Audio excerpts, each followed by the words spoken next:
So starting with Directive 3, some of the things I took away from it were that most important thing when it comes to public speaking is to prepare. Preparing for your speech is everything. Just the way you know the information, how you take in the information, and how you want to direct the information to your audience. I guess something that will continue to come up in these directives is something like purposeful neglect, which is where you want to focus in on what the task at hand is. Um, that being your speech. But you're purposely taking time away from what you normally do. Uh, and that could be playing chess or your hobbies. Time management is the foundation of preparation. So you always want to be early, uh, which is a big part of time management. Something that I took away, especially from this directive, is how you want to prepare in three levels: emotionally, mentally, and physically. Understanding that there's going to be anxiety or fear of the unknown when it comes to standing up in front of people and being vulnerable in that way is a really big thing. It's prominent. Like, it's how you need to deal with it, it's how you have to prepare for it. So, knowing that you're going to be in that position, I think it's safe to say that it's okay to give yourself some grace. It's going to happen. And it's just really about understanding it and being okay with it and pushing through. Analyzing your audience, understanding who they are, and how you want to direct what you are talking about to them.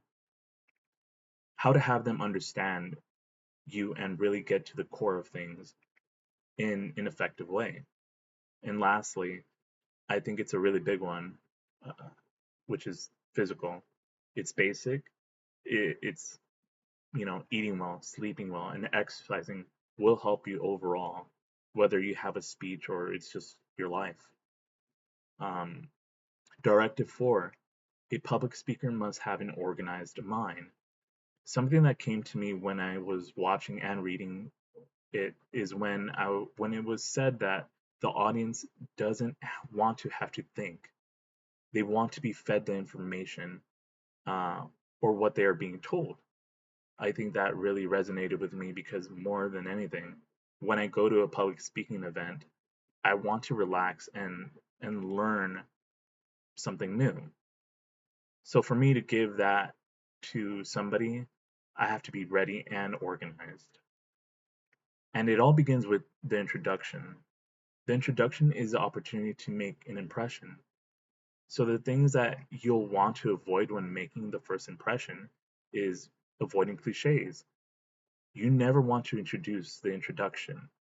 And it just sounds funny saying that, I'm going to tell a story. You should just tell the story. Um, I would say another big takeaway from this directive was Wised Up K, WISDUPK.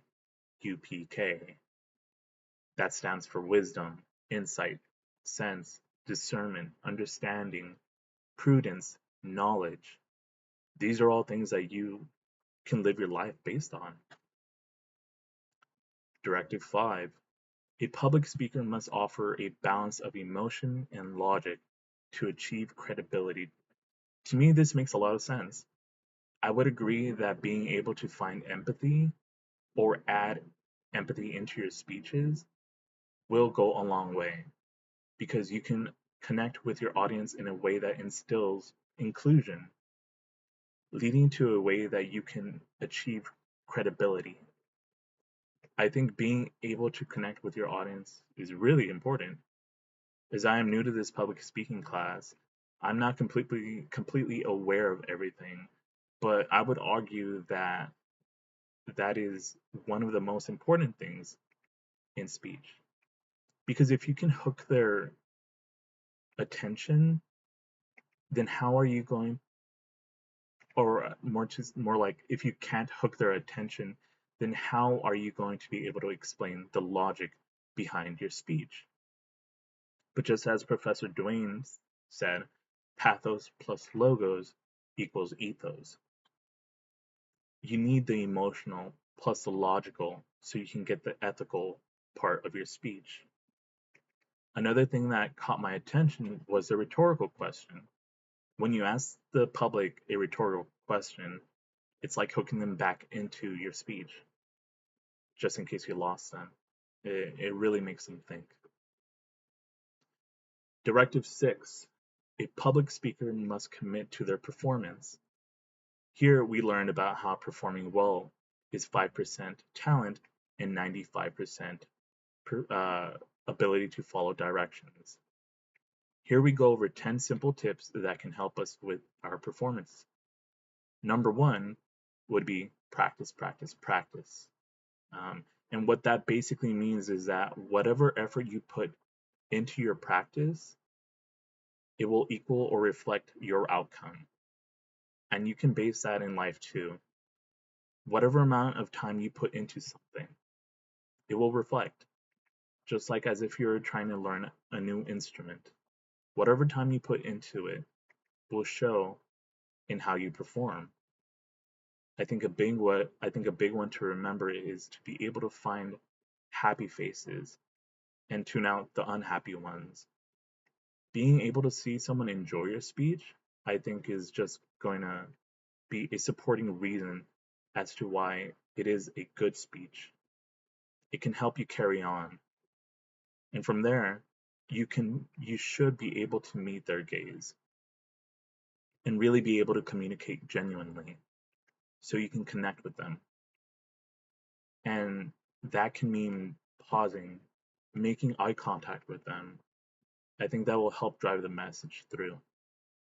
And I think a really big point in one of these tips is to study what the successful people did, because they already did the work for you.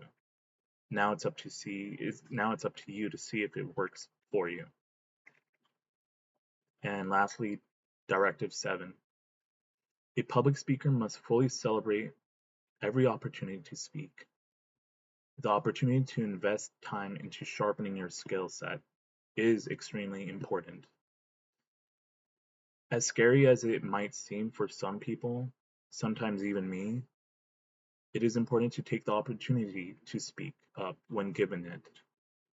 That's also a great way to get over your fears or anxieties. In other words, it is a great way to accumulate practice. It's a great way to practice and get better.